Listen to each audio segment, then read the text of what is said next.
Messieurs, dames, bonsoir et merci de votre fidélité. Bienvenue dans cette grande édition de 20h45 de ce mardi 27 septembre 2016 et que nous débutons avec ce point de presse conjointement animé par les ministères de la Santé et celui de l'élevage relatif à l'épidémie de la fièvre de la vallée de Rift, comme vous le savez, déclarée dans la région de Tawa, précisément à Tinta Braden et Tassara. Suivez ce point avec Mohamedou Mama Lawali.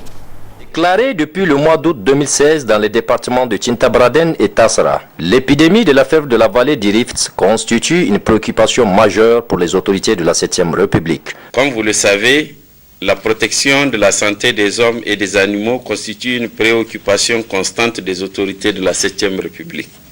C'est pourquoi, depuis l'apparition de cette maladie, le gouvernement, avec l'appui de ses partenaires, ne cesse de déployer les efforts nécessaires en vue de préserver la santé de ces vaillantes populations et du cheptel.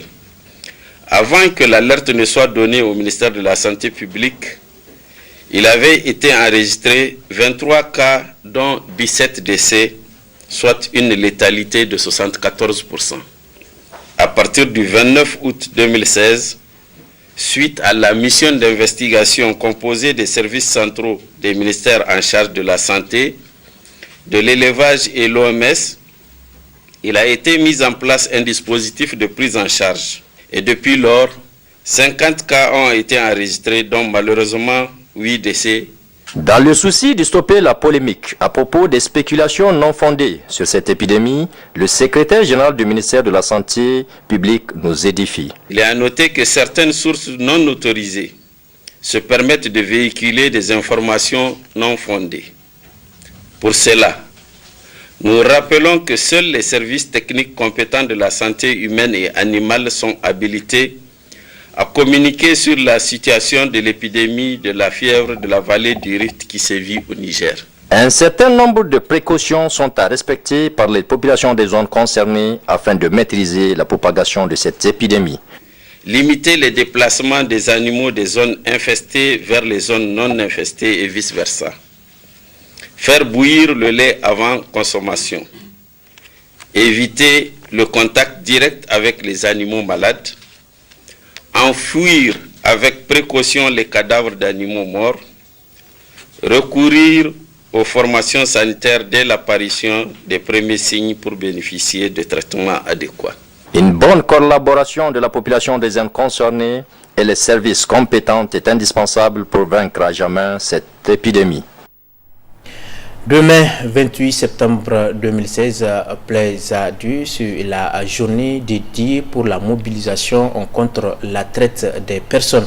À cette occasion, le ministre de la Santé et le ministre de la Justice, autant pour moi, garde des Sceaux, Maro Amadou, a adressé un message à la nation que vous pourrez suivre en fin du journal. De l'éducation dans ce journal, une semaine après la reprise des classes au niveau du secondaire, une de nos équipes a sillonné quelques écoles pour s'enquérir donc de l'état des reprises des études. Suivez ce reportage de Omar Issa. Les élèves du second cycle du secondaire ou lycée ont repris le chemin de l'école le lundi 19 septembre 2016. Une semaine après cette rentrée scolaire, le spectacle est désolant. Établissements publics désertés, classes fermées, telles sont entre autres la scène que l'on constate dans les écoles publiques. Une situation qui s'explique par les multitudes de grèves observées ça et là dans le secteur éducatif. La situation est critique et déplorable en ce moment. Et il faut le dire, on ne peut pas aujourd'hui parler de rentrée tant que nos militants, en tout cas, ne sont pas dans les conditions requises de pouvoir faire le travail comme ça se doit sur le terrain. On n'a pas effectué la rentrée puisque nous avons besoin d'une rentrée académique, pas une rentrée politique. Puisqu'il y a des énormes problèmes dans les écoles publiques, dont entre autres, il y a des chantiers qui sont en arrêt depuis 4 ans de cela. Donc, dans le bilan des autorités, on sent toujours qu'on a considéré tel nombre de classes du moment où nous, ici dans la région de Niamey, franchement et sincèrement dit que ces classes sont en arrêt depuis fort longtemps. Et donc on exige le redémarrage de ces chantiers-là. Et entre autres, le problème même qui nous a motivé à boycotter cette rentrée, puisqu'il y a des écoles qui, même si on va laisser faire la rentrée, ils ne vont pas effectuer la rentrée. Par contre, du côté des écoles privées, tout se déroule bien. Tout s'est bien passé, la première rentrée s'est bien passée. Les cours ont commencé. Effectivement, depuis, disons 48 heures après la première rentrée, c'était le 19, non, passé. Voilà, donc 48 heures après, le 21, on a commencé les cours, n'est-ce pas, au second cycle. Alors, nous sommes actuellement, comme vous le constatez, on est affairé sur les préparatifs de la deuxième rentrée. Et celle du premier cycle. Au vu de tous ces problèmes, l'État nigérien doit être regardant envers les différentes revendications de ses partenaires pour l'intérêt de l'école nigérienne. Restons toujours dans le domaine éducatif pour parler de cet atelier de formation initié par la coalition des associations, des syndicats et ONG de campagne éducation pour tous, ASSO et PT Niger, à l'endroit des encadreurs des écoles normales. C'était du 21 au 23 septembre dernier à Douchi. Le résumé de cette rencontre avec Iminil Mohamedou. Cet atelier de formation organisé par la coalition nigérienne des associations, syndicats et ONG de campagne, ASSO et PT Niger, vise à renforcer les capacités des encadreurs des écoles normales, les amener à répercuter la formation sur les élèves maîtres, ainsi que l'amélioration de la prise en charge des enfants handicapés dans les établissements scolaires. La thématique, c'est l'éducation inclusive. L'éducation inclusive est une approche éducative qui prend en compte les besoins spécifiques de tous les enfants sans exception. Ça veut dire que les enfants qui sont en difficulté d'apprentissage, les enfants handicapés et même les sous-doués, tout le monde a besoin en matière d'éducation qu'on prenne en compte ces besoins spécifiques. Et nous avons l'habitude avec ASSO et PT de mener des formations de ce genre-là. Il s'agit surtout ici de sensibiliser les maîtres que dans la classe, il faut qu'ils fassent attention que les élèves ne sont pas les mêmes. Il y en a ceux qui viennent à l'école avec beaucoup de déficiences. Il va falloir qu'ils prêtent attention pour que ces élèves, plutôt ces élèves, ne soient pas à la marge du système. Cette formation s'est déroulée à Douti et a concerné 20 encadreurs des écoles normales nouvellement créées, à savoir celles de Douti, Magaria, Tessawa et Niamey. En dehors de ces écoles s'ajoute l'IFAYENF, soit 4 enseignants par structure. Le secteur des transports dans la ville de Niamey connaît depuis un certain temps des spéculations sur le prix de la course, notamment au niveau des conducteurs de taxi. Les raisons de cette spéculation dans ce compte-rendu de Hamza Moukela. Depuis un certain temps, on assiste dans la ville de Niamey à une augmentation sans précédent du prix de la course de taxi. En effet, il n'est pas rare de voir des taximens faire des spéculations autour du prix de la course. La course de taxi, initialement prévue à 200 francs, est en train de connaître aujourd'hui un changement à la défaveur de la population. Une situation que tente d'expliquer le syndicat des conducteurs de taxi. Il faut qu'on soit clair. Niamey est vaste aujourd'hui. Il faut être clair. Par comment je vais prendre un client, faire plus de 10 à 15 km à 200 francs, pardon. Et le carburant coûte cher aussi. Vous voyez, nous avons beaucoup de charges sur nous. Regardez, c'est dans ces taxis-là, on paye les versements journaliers à 7 à 8 000 francs par jour. Nous payons le service station à peu près 10 à 12 000 francs pour le carburant. C'est avec ça que maintenant on cherche pour avoir au moins à nourrir nos foyers aussi. Avant, nous avons demandé de libérer le prix même complètement. De libérer le prix des taxis. Maintenant, tu discutes avec le taximan, s'il est d'accord, si c'est à 100 francs, à 200 francs, à 500 francs, il va vous déposer là où vous voulez. Mais le gouvernement a refusé. Ou le gouvernement prend ces mesures comme il y a un arrêté qui fixe les prix. Ça, c'est Ça, c'est dans le mois d'août 2012 que le gouvernement a fixé les prix de taxi à 200 francs. Mais aujourd'hui, ça fait plus de 5 ans. Que les populations de Niamey prennent alors leur mal en patience, car cette situation n'est pas prête de connaître un dénouement. Elle durera aussi longtemps que les taximens resteront campés sur leur position. Voilà, monsieur, dame, comme je le disais tout à l'heure, la coalition des associations, des syndicats et ONG de campagne éducation pour tous à ASSO EPT a organisé du 21 au 23 septembre dernier à Douti un atelier de formation à l'endroit des encadreurs des écoles normales. Le résumé de cette rencontre avec Iminil Mahamadou. Nous allons accompagner accompagner les talents à travers notre contribution pour que ce thème puisse être vraiment un thème d'actualité, un thème qui est dans le cadre de la formation de l'élève. Cet atelier de formation organisé par la coalition nigérienne des associations, syndicats et ONG de campagne ASSO EPT Niger vise à renforcer les capacités des encadreurs des écoles normales, les amener à répercuter la formation sur les élèves maîtres, ainsi que l'amélioration de la prise en charge des enfants handicapés dans les établissements scolaires. Sollicité par ASSO EPT, qui est une grande coalition active en éducation pour tous, pour dispenser une formation aux encadreurs. La thématique, c'est l'éducation inclusive. L'éducation inclusive est une approche éducative qui prend en compte les besoins spécifiques de tous les enfants sans exception.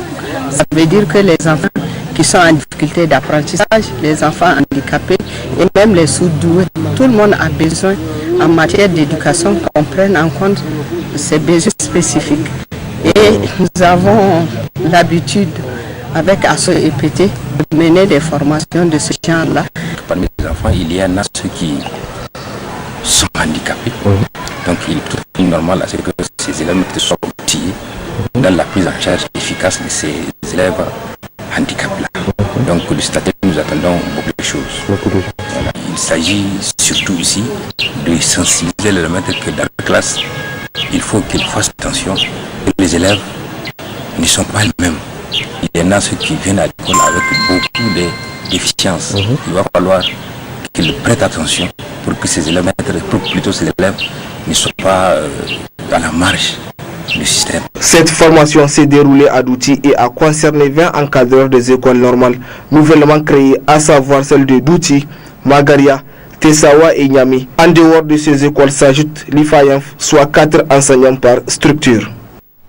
Voilà, messieurs, dames, comme je l'annonçais en début de ce journal, nous arrivons à la partie magazine consacrée au message adressé par le ministre de la Justice, garde des Sceaux, Umaru Amadou, en marge de la 10e édition de la journée de mobilisation contre la traite des personnes. Très bonne réception et au revoir. Mesdames et messieurs, dans son tout premier message à la nation, prononcé le 2 août 2011, le président de la République, son Excellence Issoufou Mamadou, a affirmé, je cite, « La Constitution de la 7e République proclame la liberté et l'égalité, deux valeurs sœurs sans lesquelles aucune société ne saurait assurer durablement sa cohésion et son unité, ainsi que son développement économique et social. » Malheureusement, en violation de ces droits fondamentaux, certaines pratiques comme l'esclavage domestique, la prostitution des jeunes filles, la mendicité des enfants à des fins d'exploitation existent encore dans notre pays. La lutte contre ces pratiques sera un autre grand chantier du gouvernement.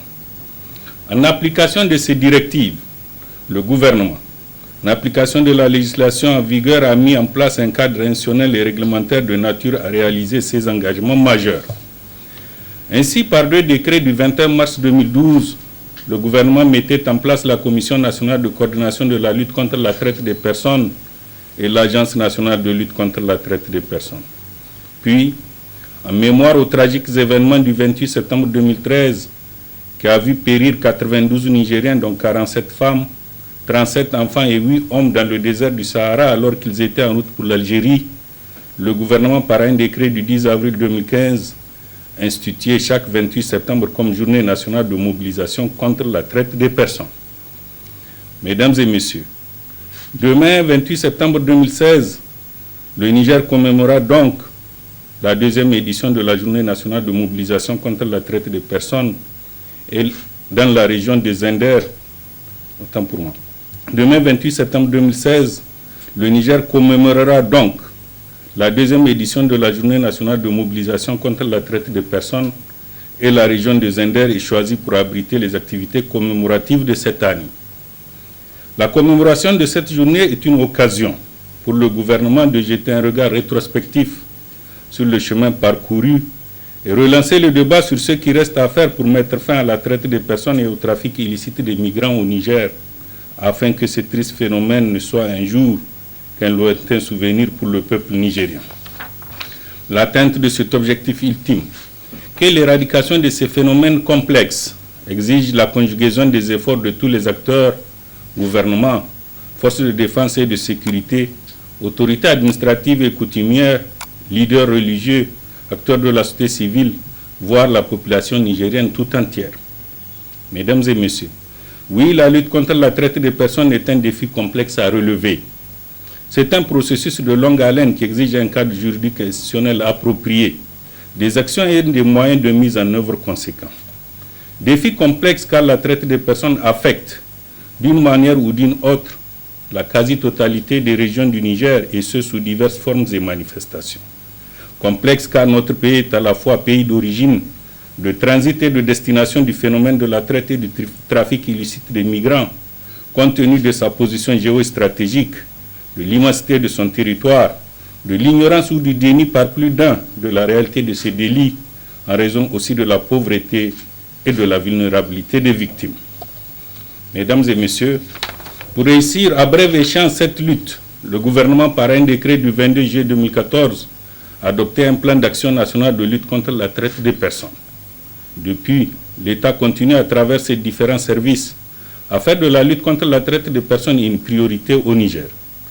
Ainsi, à travers la mise en place d'institutions spécialisées et d'un cadre juridique moderne et efficace, le gouvernement peut se réjouir d'avoir garanti la protection des personnes exposées à ces pratiques néfastes et rendu possible la traque des réseaux criminels, des délinquants et leurs complices.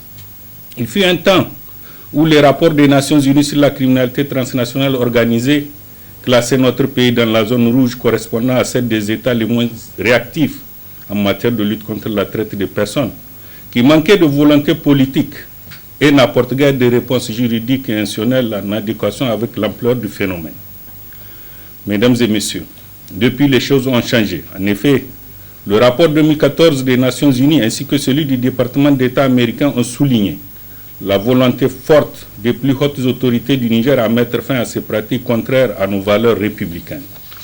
Les options et réponses apportées par le gouvernement en matière d'amélioration du cadre juridique et institutionnel, d'intensification de la répression et de la sensibilisation, la coordination des actions, l'implication de l'ensemble des organisations de la société civile, des leaders religieux et de la chefferie traditionnelle dans la réflexion et la prise en charge des victimes ont conduit ces partenaires qui évaluent les efforts de l'ensemble des nations à nous déclasser de la zone rouge pour la catégorie pays actifs. En dépit de ce bond qualitatif, il y a lieu de noter que le phénomène de la traite des personnes persiste dans beaucoup de contrées du Niger et les défis restent nombreux. En atteste l'étude nationale sur les comportements, les attitudes et les pratiques des populations en matière de traite des personnes menée en juillet 2016 par l'Institut national de la statistique, commandé par mon département ministériel. C'est ici le lieu de féliciter et d'encourager nos forces de défense et de sécurité qui travaillent à secourir par centaines les victimes de la traite des personnes et de la migration clandestine dans le désert du Sahara, ainsi que les magistrats qui appliquent sans faiblesse les lois aux trafiquants et parviennent à assurer le retour en famille de victimes mineures, et ce en intelligente collaboration avec les organisations et institutions partenaires. Je ne voudrais pas terminer mon propos sans exprimer ici toute la gratitude du gouvernement à l'endroit de l'ensemble des partenaires qui accompagnent l'État dans sa lutte pour la liberté. Je vous remercie.